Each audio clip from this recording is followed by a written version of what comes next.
भारत की पावन भूमि पर जब भी कोई शुभ कार्य आरंभ होता है, सबसे पहले जिनका स्मरण किया जाता है वे हैं भगवान श्री गणेश।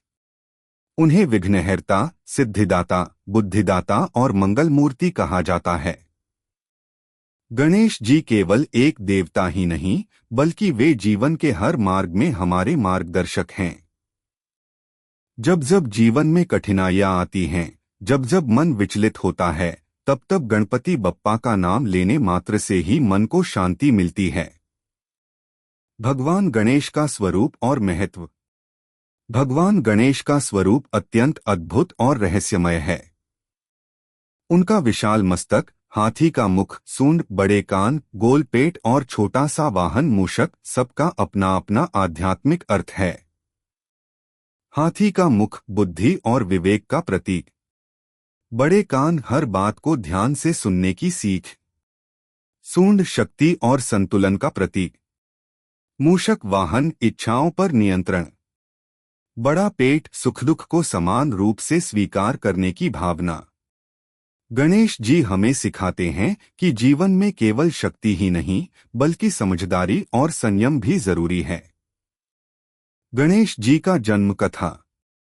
एक समय माता पार्वती ने अपने शरीर की उबटन से एक बालक की रचना की और उसमें प्राण फूंक दिए। उस बालक को द्वारपाल बनाकर उन्होंने स्नान करने चली गईं। जब भगवान शिव वहां आए तो बालक ने उन्हें अंदर जाने से रोक दिया। क्रोधित शिव जी ने अपने त्रिशूल से बालक का सिर काट दिया। माता पार्वती के विलाप पर समस्त देवता व्याकुल हो उठे। तब शिव जी ने हाथी का सिर लाकर बालक को पुनर्जीवित किया और उसे गणों का अधिपति बनाया।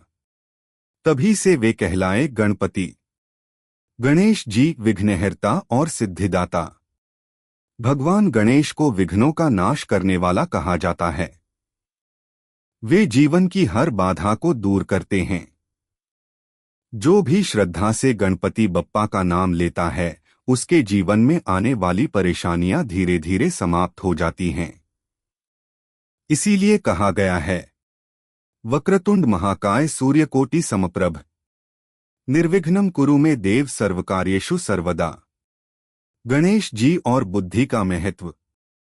एक बार नारद जी ने एक अद्भुत फल लाया, जिसे खाने से संपूर्ण ज्ञान प्राप्त हो सकता था। नारद जी ने वह फल गणेश और कार्तिकेय को दिया और कहा कि जो पूरी पृथ्वी की परिक्रमा पहले करेगा, वही इस फल का अधिकारी होगा।